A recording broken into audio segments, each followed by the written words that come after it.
You're listening to Why We Do What We Do.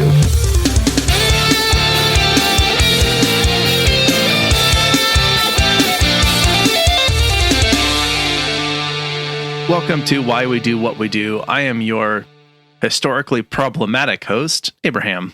And I am your white rabbit host, Shane.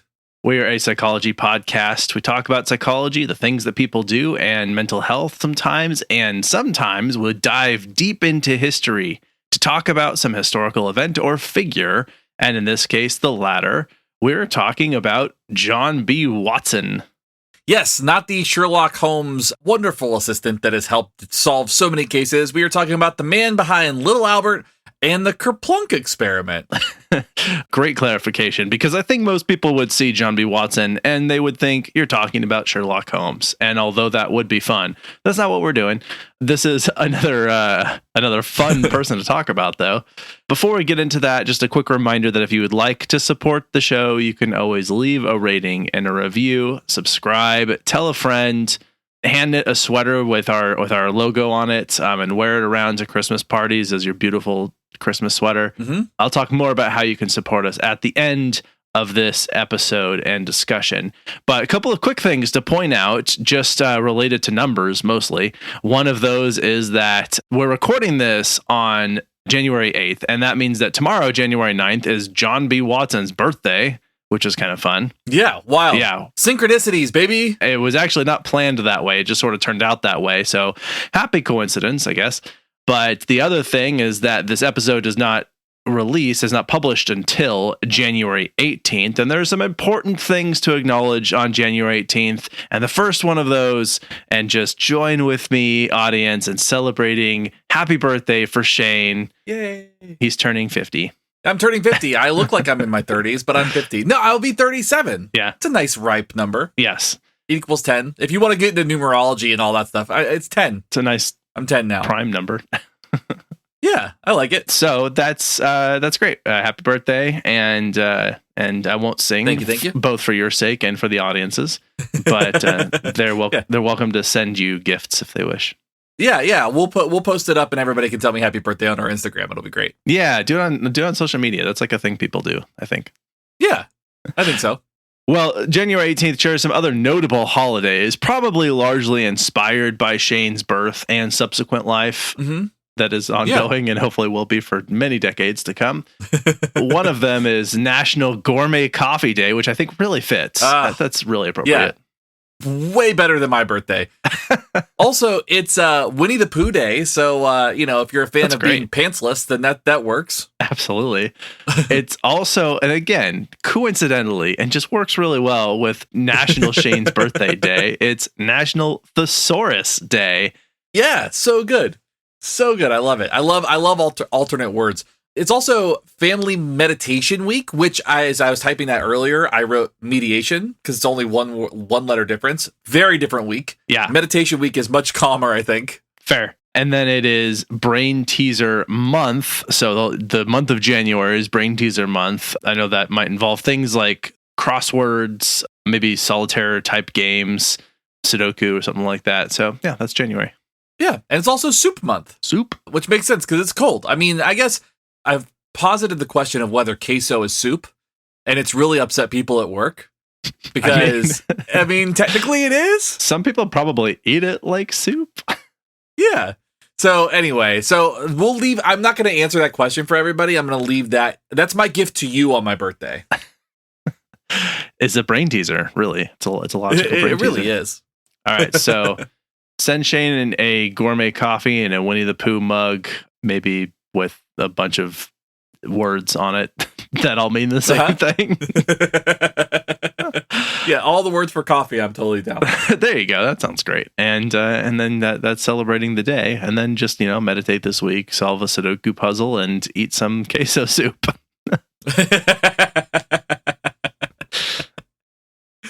Oh, I love it. I love it. But as I said, what we're actually talking about is this very interesting person who notably contributed to psychology in a way that I think kicked off a lot of directions of psychology, though I don't think a lot of people directly use some of the contributions that have come from this person. And as I said, this is talking about John B. Watson.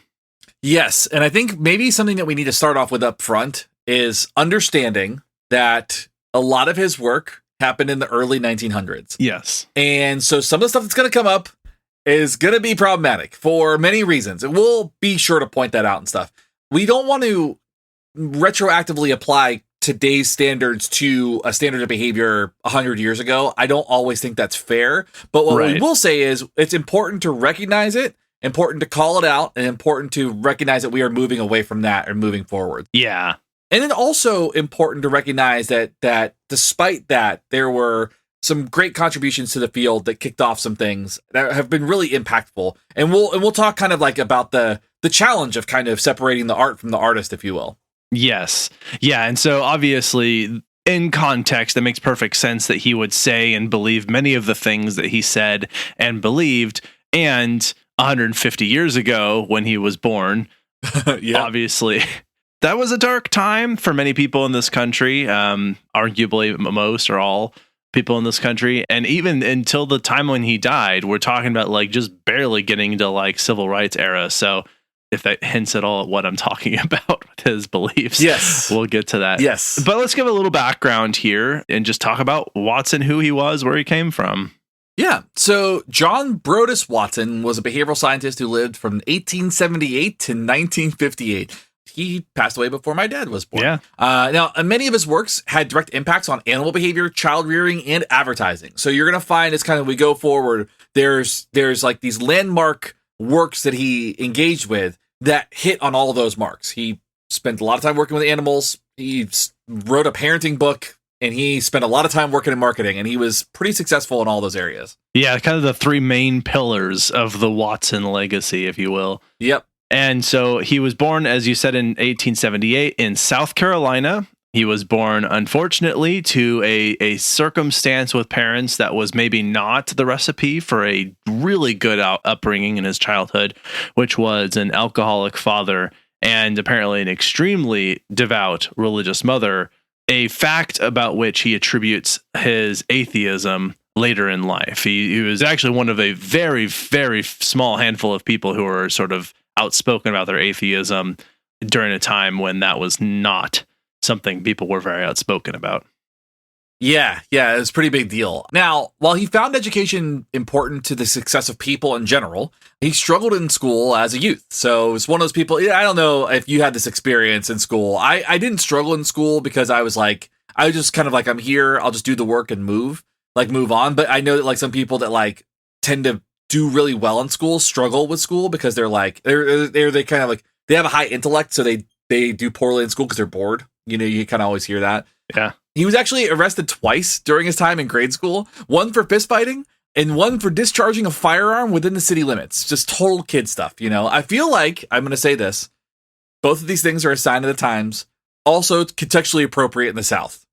Yeah, I was going to say, I think now not firing a firearm in city limits is illegal in South Carolina. Yeah, in South Carolina, for sure. I think you are legally obligated to shoot a firearm. So that's a new bar mitzvah. I know next to nothing about South Carolina. I just am attributing them to being in the South. So, yeah, you're not wrong. You're not wrong. All right.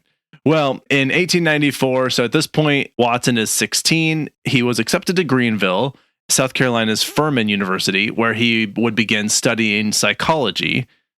Again, at 16. So, yeah, very different times back then. We're still not even into the 1900s yet.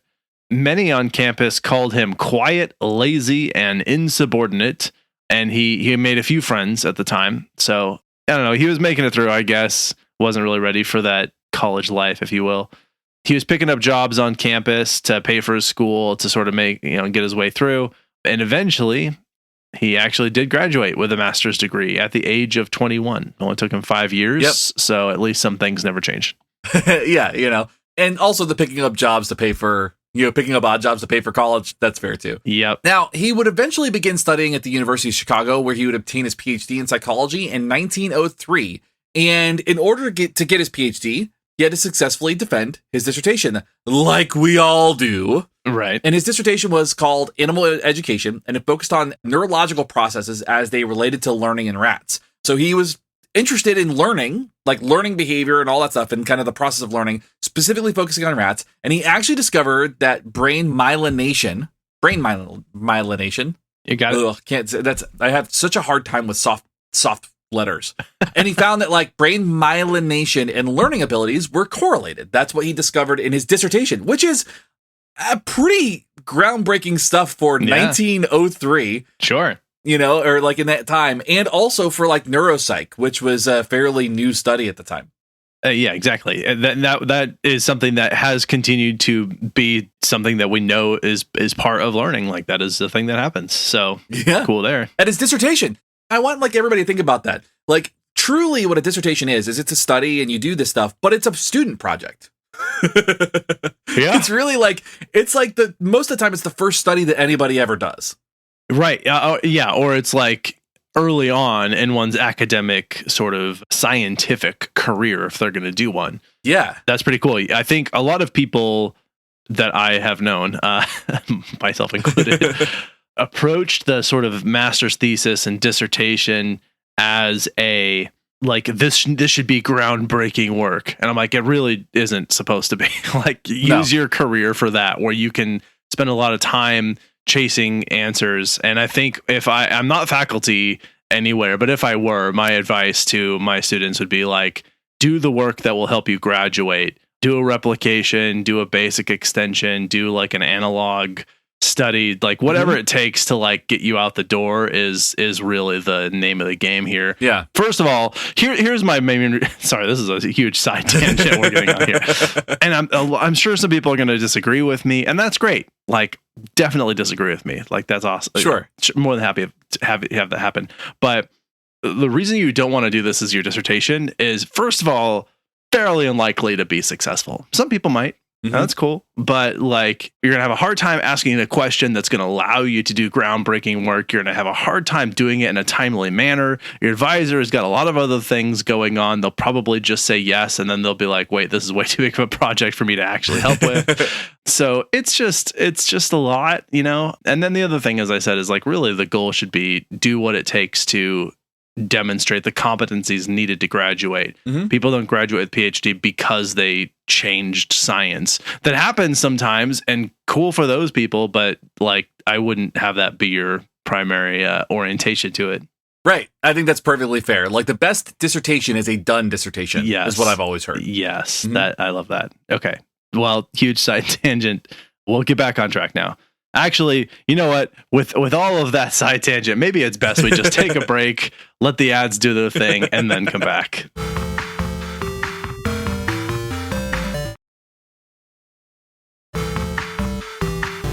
Okay, so we've been outlining the history of Watson. Then we made you listen to some ads, and now we're going to continue outlining Watson's sort of history. So what happened next, Shane?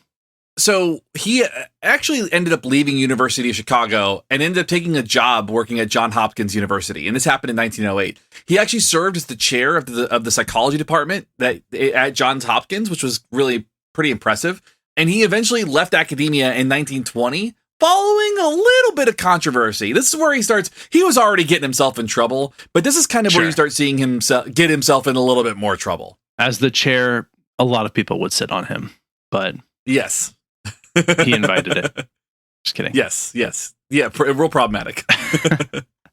Obviously kidding. So while Watson was in grad school, he married Mary Ikes, or Ikes, or Ikes maybe. I'm going to go with Ikes. The couple had 2 children, John Watson Jr., I guess, and then Mary Ikes Watson Jr. Jr., I guess. John Jr. and Mary Jr. Mary eventually went on to have a family of her own, and then her child, Mariette Hartley was her child, later suffered from psychological issues and claimed that it was due to her mother, Mary, being raised based on her grandfather, John B. Watson's theories of sort of child rearing, which we'll get into here in a moment. And eventually his daughter, Mary Jr. Yeah. Eventually she did end up taking her own life. She died by suicide. Yeah, and that's going to be a thing that comes up a couple times. So just a heads up on that, I think. Yeah, actually, trigger warning, I guess, for people for whom even hearing about that is difficult. We're going to be mentioning more discussion about suicides. So Watson eventually had an affair with the student Rosalie Rayner, resulting in Watson leaving the university. That's why he left. He was messing around with the students, which we know is a real big no-no. Yeah. The couple actually married and stayed together until her death in 1935. So they stayed together for quite some time afterwards, and they had 2 children together, William Rayner Watson and James Broadus Watson. Both sons, trigger warning, had attempted suicide, with William eventually being successful in 1954 and taking his own life. So again, this is 3 out of 4 of his children have made attempts on their own lives as a result of any number of things, but that's what we know as far as his kids go. Yeah. All right. So in 1920, Watson was kind of done with academia, and so he left the academic world and instead began his career working in advertising and marketing and that sort of thing. And that work in marketing has been some of his most impactful work that contributed to behaviorism to date. He began working at J. Walter Thompson, and this is a U.S.-based advertising agency where he would become vice president within just 2 years. Yeah, the guy would just rocket to the top. Yep. So it was wild. Now, in a shocking twist of events, Watson's salary was far greater than anything he would have made in academia.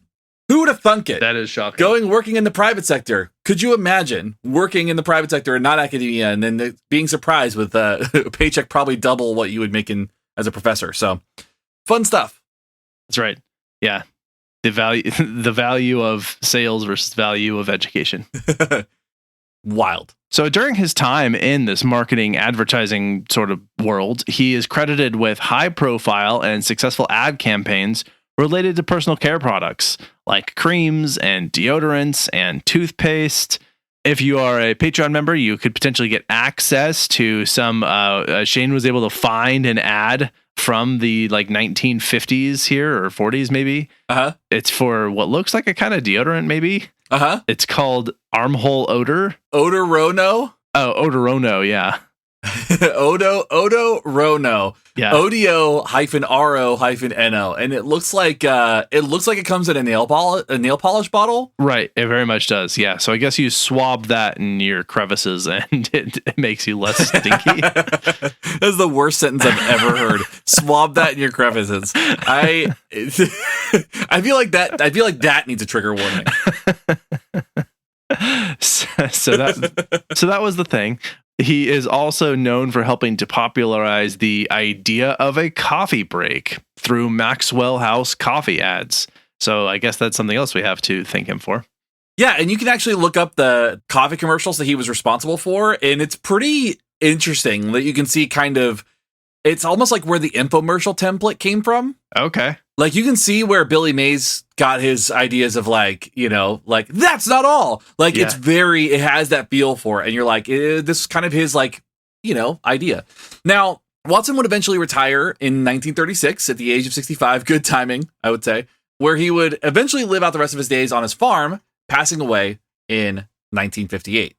Yeah. 22 years of retirement. That's pretty good. Yeah, it's pretty good. So that seems like a fairly straight timeline, right? Uh-huh. Well, here is an interesting tidbit about Watson. All that was left of his personal works, which was letters, writings, etc., outside of his academic work, was either burned or otherwise destroyed. So many of his personal viewpoints, thoughts, and etc. are lost to time, which of course historians were not very happy with that turn of events. Yeah, and I thought that was a really fascinating thing because a lot of public figures might have some personal musings or journals that they would share. I mean, even Kurt Cobain had more available personal stuff than John B. Watson did. And so you kind of take a second to think about he destroyed so much of these personal writings and letters that's all lost. And that's why his timeline is so straightforward, because there's nothing else. Yeah. There's nothing else that you could bolster it with. So I'm glad you said that. I don't think I actually said that he was the one who, as far as we know, burned or destroyed almost all of those documents. Yeah, it wasn't like somebody got mad at him and burned his house down. He did that. Yeah. I just imagine him as this 80-year-old guy sitting in front of a fire, just casually tossing in books and piles of work that just watching him go up in flame. Yeah. And he's just it's done. I'm out. See, I picture him going back and reading everything because we're going to talk about a little bit of his regrets later. I picture him reading a letter and going, "Ooh, can't say that." Tossing into the fire. Yeah, that could be. Probably was for the best. Well, I don't know. I think I'm also interested in history, and so I think that it would have been useful to have those things. But I think in terms of him trying to preserve what little legacy he may have had, it's probably better for him that we didn't know what he was like writing down in his personal thoughts. Sure. But I would have been curious.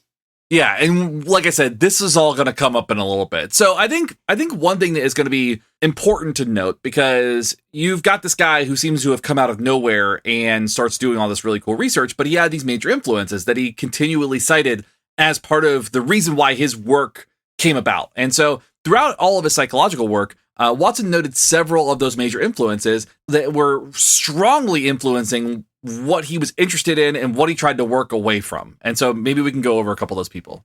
Yeah, I think just as perspective, because as we get into discussing some of the things that he did and said that were problematic, that doesn't necessarily mean that the people that were influences on him were also problematic in the same way. They may have been, certainly, but the reason for his problematic behavior is not necessarily these people. Right. We don't think. And one of them in particular, I'm going to start with, is John Dewey, who lived 1859 to 1952. Another interesting person, probably worth talking about at some point in the future. Yeah. Dewey was primarily known for his work in educational and social reform. And one of his most important contributions to the field of psychology is the philosophy of pragmatism, which I think was it was kind of coalescing in the academic spheres at that time. We did a whole episode on William James, who also wrote a book on pragmatism called Pragmatism. Yeah. And so that was the thing that Dewey also is a contributor of inside of this. Dewey is considered one of the fathers of what you might call functional psychology, and his influence can be found in the practical application of psychology, meaning like psychology to sort of socially and clinically relevant problems. And truly, that was Watson's biggest kind of bent as far as psychology goes, is that he wanted something that was useful and publicly, he wanted people to know about it and wanted people to use it. He wanted it to be useful. Yeah. And so that's going to be a kind of a running theme with Watson, is like, was it useful? Not really, but that's what he wanted. Yeah. So, Absolutely.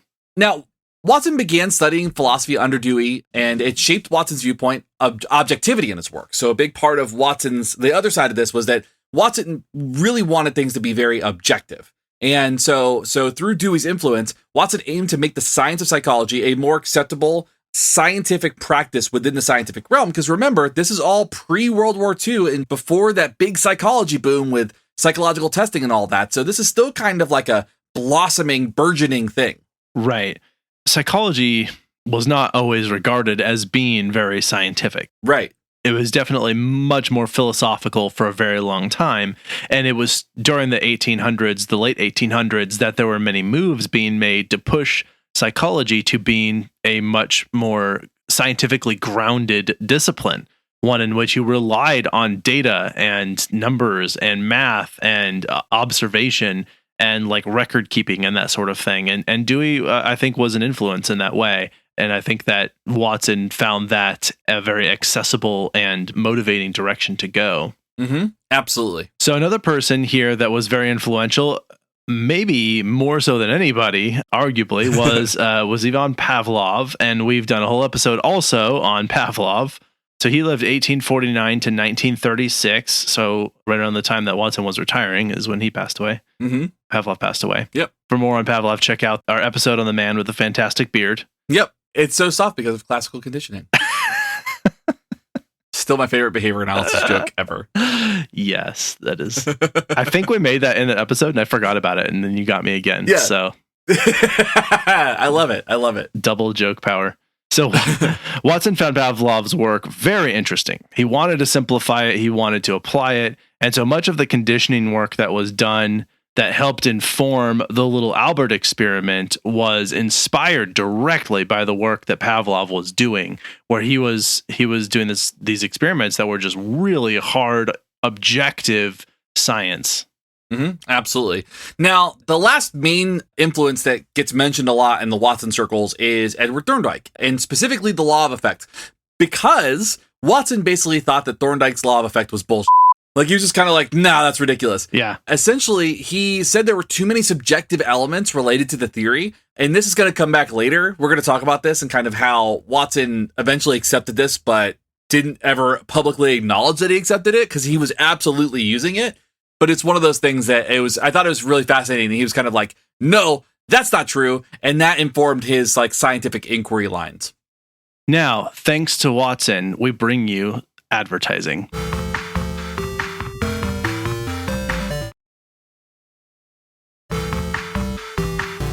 All right, you have been classically conditioned to buy, I don't know, soap or something. Geico, maybe. I don't know. Geico keeps coming up somewhat for some reason. Yeah, probably that. And anyway, so welcome back. Let's talk about some of the things that were the more famous and infamous things, the claim to fame and accomplishments of Watson. And the first one I'll talk about is the codification, if you will, depending on maybe where you're from, the public recognition of behaviorism. And so he wrote this manifesto called Psychology as the Behaviorist Views It, also called the Behaviorist Manifesto, in which he talks about sort of what psychology is. And he made a lot of claims that they were kind of extensions of what people were already talking about, but he was very upfront and like, I guess, overt about it. And so that kind of got people's attention and put him on the map, if you will. Yeah. Now, a big part of kind of his general research line included the study of emotions, and more specifically, he was actually interested in conditioning specifically related to emotions, like how emotions could be conditioned based on environmental factors. Yeah. And he considered emotions physical responses. You know, there's some verbal responses and there's some other things going on there, but he considered them physical responses, and he also believed that at birth, humans were born with three primary emotions: fear, rage, and love, which is honestly just my daily state of living. So I guess, maybe he's not wrong, but it's one of those things where there's no way to test that. There's no way to do that. So that's just him kind of spitballing, going, yeah, babies are born with emotions. Here they are. Yep. And that's just really what it is. And the truth is it's far more complex than that. Yeah. I mean, it's just this, you just experienced that because of Florida, but generally speaking. Yeah, absolutely. Now, this is the thing. This line of research, the study of emotions, is still being conducted today. Like, he was so fascinated with it, and he has informed this larger line of research in many ways. It doesn't quite look the same as it did in its inception, but it's still there. Like, researchers are still fascinated in this phenomenon because we still haven't really answered any questions about it, not in a really thorough way. There's been a lot of theories, a lot of philosophy, a lot of testing hypotheses, a lot of sort of shoehorning data into hypotheses and philosophies. There's a lot of soft PH sounds in there. But the idea, I think, being just that, you're right, it's an ongoing field of investigation. And as another, as we've been around for 5 years now, I find that I just keep wanting to reference all the things we've talked about. And we also talked about an episode on did behaviorism kill emotion, research on emotions. And I think this is evidence. Well, this is an example of how it did not evidence, but. Right. All right. The thing for which Watson is often credited with as the most famous of all of his works, academically speaking, is what is called the Little Albert experiment. Of course, we did an episode on this, and this is his most famous experiment for good reason.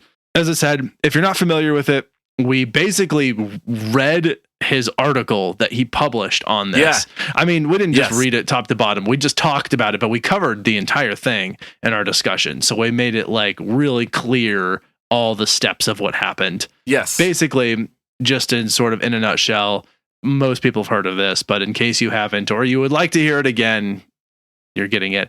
Watson essentially trained a baby to be very afraid of rats and other white, small, furry things that kind of resembled small, white, furry animals like a rat. Like, I think it also worked on a rabbit.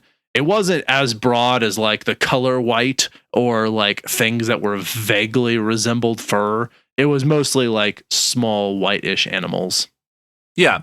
Now, there were problems with the study, and I think it's worth kind of reminding everybody, first, it was determined that the child was likely developmentally delayed, though Watson claimed that the child was, quote, healthy and normal, according to the article. So maybe a little bit of either missed opportunities to assess and kind of capture that or something, or he just kind of blew that off. I don't know. It's funny he says it was healthy and normal because you're right. He did say that, but he also specifically chose a child that was demonstrating very, very low levels of emoting relative to other children. Right. So I'm like, that at the very least is not normal. Right. Possible the child was healthy. I don't know.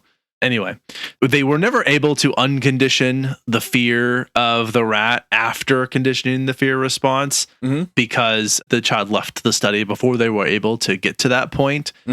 And again, we detail that in the episode, but that was they basically were just like, be very afraid of this thing, and then the family was like, bye. Yeah. So that's the whole thing, and then also he did come up with procedures for doing the unconditioning procedures and all that. Those did exist to uncondition that fear response. They were conducted with a child named Peter, which eventually led to, it was kind of like the beginning of the research line for systematic desensitization. Like that's kind of one of the things that they cited. It was like, this is how this type of thing would be done. And a lot of it kind of goes back to that type of work. Yeah, he outlined that in the paper. Also, some of it was pretty aggressively inappropriate, I'll say. Yes. And exactly. We'll leave it at that. Yeah. He also did something called the Kerplunk experiment, which is really fun. I had not heard about this until you told me, so this is a fun one for me. This is obviously a little less famous, but it basically went like this. So again, he's big on this whole conditioning thing, right? Like conditioning emotions, conditioning. He wanted this objective, observable behaviors, why he called it behaviorism, that he could see. And so rats were placed in a straight maze. So not really a maze, but a tube, maybe a hallway, a small rat hallway. It had no turns, and there was food at the end of the path. And they basically just ran this multiple times so they could do it automatically. They built like a high level of fluency with run from point A to point B. Yeah. And eventually they'd run faster and faster as they got more and more exposures to the maze. Just like, food's over there, go get it. Food's over there, go get it. Food's over there, go get it. And then just rinse, repeat, do that over and over and over until it becomes, again, just automatic. Which is the law of effect in action. Look at that. Yeah. The animal learns to do something more fluently after multiple exposures because they learn. Oh my God. It just blows my mind that he was like so against Thorndike. And it's like, you just did it. You just did the same experiment. And it's not even different from like the Tolman experiments very well. Not very different from those experiments. So I don't know. It's really silly that he was like so against it. Yeah. So the tweak to this that he did, once the rats were conditioned, they would alter the length of the hallway or the alleyway. So like they would alter the length of the path. They'd either make it shorter or longer. And if the alley was shortened, the rat would run straight into the wall at the end and run past the food. So like they would just blow by the food and just hit the wall. And that's where the term kerplunk came from. Poor rats. And so that's something that happened. Poor rats. Yeah, I know. If the alley was longer or the hallway was longer, they would actually stop at the conditioned distance and sniff out the food. So they would run past the food or they wouldn't get to the food, and they would stop at that exact distance of the previous training. So that was kind of an interesting thing that came out of that. Yeah. So again, it worked. He showed that it worked. Yeah. Exactly. If all you care about is results, then you got them. All right, let's talk about what I think is probably one of the worst things that he did, which he decided that because he had done all this research on making rats bang their heads into walls, he was now an expert in child psychology. And so he wrote a book called Psychological Care of Infant and Child, which was published in 1928. And this book became a bestseller. He actually made some money on this. And the book posits that children should be treated like young adults and that parents should not set unrealistic world expectations for the child. And essentially, because adults, his logic went like this: we don't get coddled as adults, so kids should not be coddled either because they're just little adults. Sort of how he viewed it. And so that was his recommendation in the book. Wild. Yeah. I would also like to point out this was in 1928, so this is while he was in his marketing gig. This was not while he was doing any psychological research. He was working as an advertising. Even better. Yeah. So of course it was a bestseller. So the book actually sold over 100,000 copies and was mostly well regarded, though Watson himself actually specifically noted that he regretted writing it. And why he regretted writing it was because he simply didn't know enough about the subject. Those are his words. He's like, I just didn't know enough about it. I shouldn't have written it to begin with. And that's kind of like a, after the fact thing. He's not wrong. And so, yeah, a couple of things he talks about in the book. Don't kiss your children. Don't touch your children. Don't express like a high level of emotional love to your children. He, I think, even recommended that children should sit quietly like at a desk and wait to be told what to do, because apparently that's what adults do. Yeah. I've never done that. I don't know what his logic there was. But yeah, that was sort of his recommendation. So this very distant, unloving refrigerator father, I guess, if you will, recommendation toward kids, which is literally the opposite of what I think any modern behaviorist or psychologist or human being would say at this point. Yeah, Brene Brown is going back in time to kick his ass. So I would also go so far as to say this. Blame it on a time period or his religious upbringing or whatever you want. But the book specifically denounces things like thumb-sucking, masturbation, and homosexuality. So somehow he fit that little nugget in. Sure. But it does encourage parents to be honest about sex with their kids. So one could say that the majority of the book probably doesn't age very well. Yeah. I think we could be okay to say that there's probably better parenting books out there. Yeah, it is still better to be honest about sex with your kids. That conversation, when I agree, tried to avoid it, can go horribly awry. But most of it's like everything in his life. It's like you were like 50% right. Yeah. Well, here's like I attribute it to this. There's a period of time in American human history where like people thought that everything should go in a Jell-O mold, and now we look back and go, the horror. That's kind of what this book is. Like, there's no reason that shrimp should go in Jell-O, but here we are talking. This book is a shrimp and Jell-O situation. That's really good. I love that.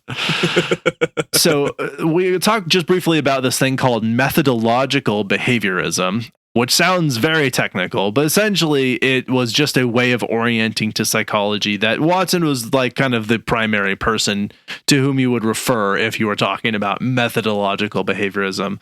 That it might be worth doing a mini episode on methodological behaviorism one day. Not going to dig into it now, but essentially Watson sort of espoused the notion that external events play a role in shaping behavior. And that's it. That's really all you need to know. It is external events.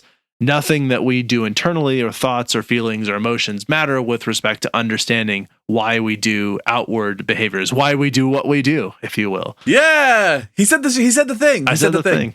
And he wasn't wrong about like the external forces being relevant. Maybe what I would say is in general, he was like 80% wrong and like 20%. I'm trying to figure out how to like slot this. Cause like there's so many things he said and did where I'm like, I mean, you kind of got it right. There's just so close. Yeah. Like there's so much of it that's like you had a part of it, I guess.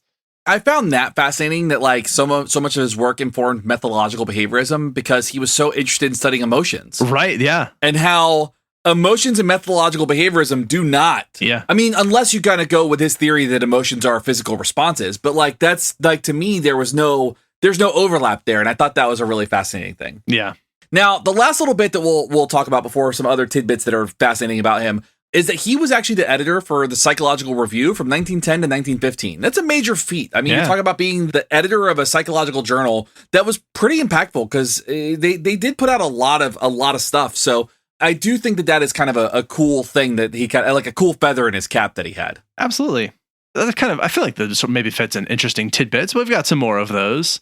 Watson's this is a thing we definitely have to cover in talking about Watson. We would be remiss if we did not say this, and honestly, if we only said this, we would not be totally off track here. Right. So Watson's 12 infants quote from his book Behaviorism from 1924.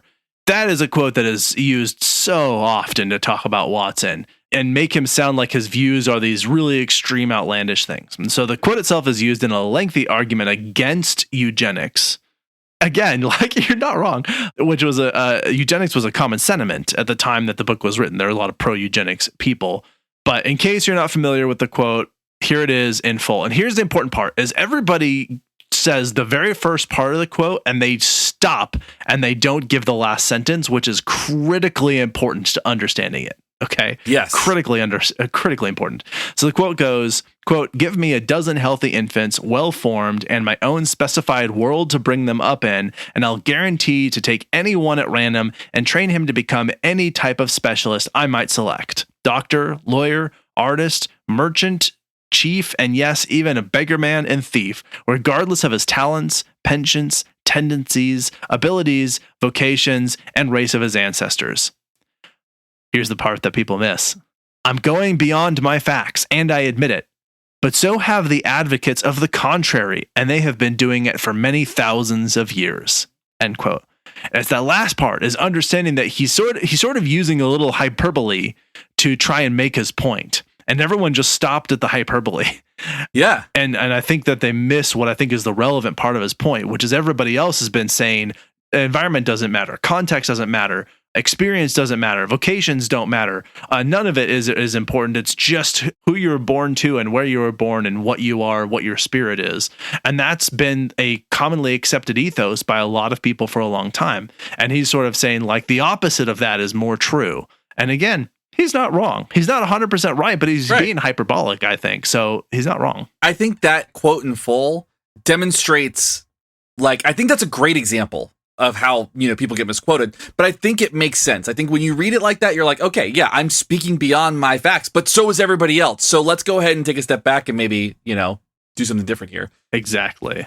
This is the kind of part where we're going to swerve real quick, and we've talked about some of his scientific work, but I do think it's important to talk about his upbringing and kind of what this has led to, because again, he's coming up in kind of the burgeoning boom of psychology right before World War II and around World War II. But there's a little bit of history here. His father, whose name was Pickens Butler Watson, most South Carolina name I've ever heard in my life, fought for the Confederate Army during the Civil War. So, oof. Yeah, it's kind of bad. Now, this actually is going to tie into the next thing. One of his projects as a psychologist was studying aptitude tests during World War II. One of Watson's projects, right? One of Watson's projects, yes. I'm sorry. Yeah, not Pickens. Pickens was not interested in this. Pickens he had other things. Okay. So John B. Watson, one of his projects was studying those aptitude tests during World War II. And specifically what he was tasked to do was go to Britain and study airmen in the British Air Force because they were dying rapidly. And his aim was to find out why the airmen were dying so rapidly in battle. He didn't find anything, but he was quite outraged by the armies themselves because he found himself outraged by the fact that the aptitude tests didn't discriminate against race. And I want to be clear about that. He was mad that the tests did not discriminate against race. He almost left and quit the project because he saw black airmen. Yeah, apparently he was like, these tests need to be more racist. What are you doing?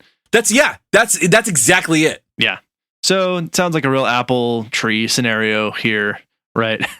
Yeah. And again, that's the context in which he was born. I get it, but it is obviously not problematic. Right, exactly. We can recognize that it is bad. It is bad, and that is not one of his scientific contributions. Yes, 100%. That is not a meaningful contribution. Shoot that down. Yeah. All right. And speaking of shooting that down, shoot down some advertisements, and we'll be right back with some take-home points. Sounds good.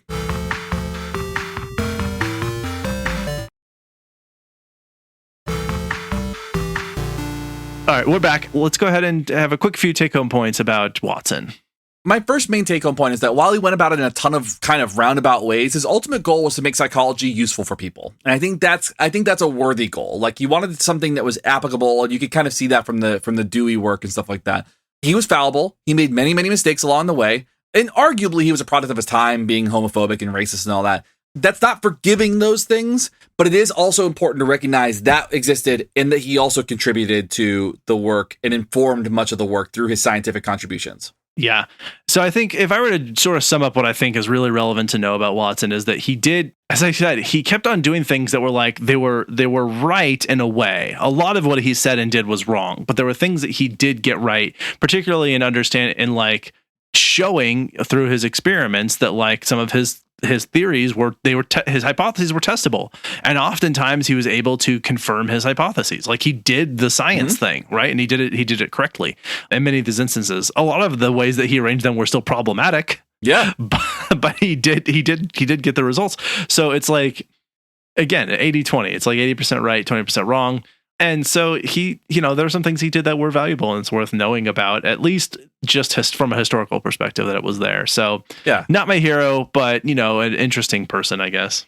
I think another way to contextualize this too is that it's important to recognize that when he was doing these experiments, This was before any sort of like human rights protections were in place for science, right? Very true. This was before the like all of those things. And so like when you kind of go like, how could he get away with that? It's because those protections weren't in place. World War II hadn't happened yet. Yeah. So human experimentation was not like a thing that people were really all that worried about until World War II happened. Yeah, basically, if you wanted to do an experiment, you were perfectly justified in doing whatever you wanted to figure out the results of that experiment. Yes. Until we had rules in place against that. Yep, absolutely. 100%. Awesome. Well, let's do some recommendations.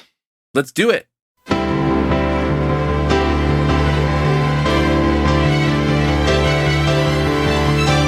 Recommendations.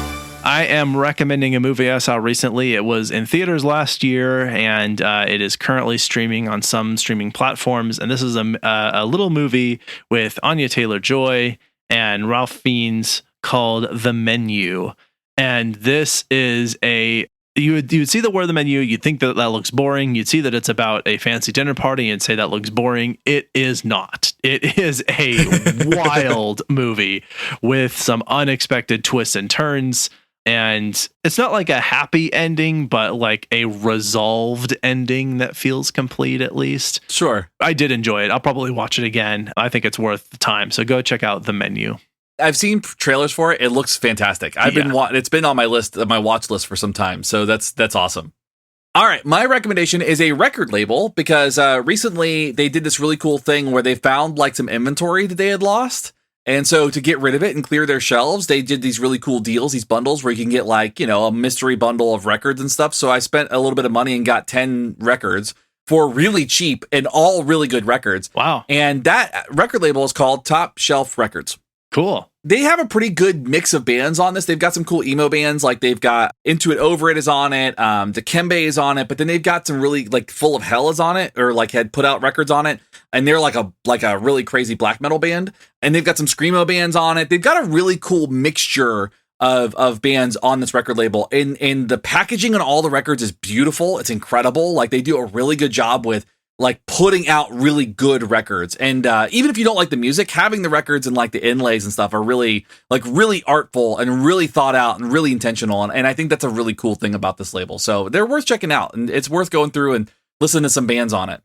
That's awesome. That sounds like a lot of fun. Well, if you are John B. Watson or somehow a relative of his, or would like to correct us about anything that we got wrong, or just comment on something we talked about in this episode, we are happy to hear from you. If you'd like to tell us about a movie or record label that you've been interested in, then send us our way. Shout us out on social media, or even send us an email. You can reach us directly via email at info@wwd.podcast.com, and of course on the social media platforms where you find largely normal people hanging out. I guess. Yeah, mostly. And if you would like to join us on Patreon, you get access to videos of us recording. You can see our notes, which have started coming with pictures and comments and all that sort of thing. You get behind the scenes content, early access to our episodes, all those sorts of goodies. And plus you help us out doing the show, which is really wonderful. Absolutely. Instead, you could go pick up some merch. We sell all kinds of things on our website, and you can find out more about our things that we sell and our episodes if you want to go there. That's www.podcast.com. For those people who have joined us on Patreon, we've done a big thank you, because it's with their help that we can continue to do this. And that is Amanda, Brad, the Daily BA, Joshua, Justin, Justine, Kelly, Kim, Kostia, Layla, Megan, Mike M, Mike T, Shauna, and Stephanie. Thank you guys. You are so awesome. I appreciate your help. Wonderful. We love you. Yes. And then, of course, thank you to my team, Justin, Alan, Jess, Patrick, and of course, Shane, for your awesome work on your notes on this episode. Hey, thanks. And thank you for recording with me today. Thank you to the Disseminating Behavior Analysis Special Interest Group, or the DBA SIG, for their continued support of the work that we do. Is there anything that I'm missing or anything you'd like to add, Shane? Nothing on my end. All right, then I think that's all we have. This is Abraham. And this is Shane. We're out. See ya. You've been listening to Why We Do What We Do. You can learn more about this and other episodes by going to www.wwdpodcast.com. Thanks for listening, and we hope you have an awesome day.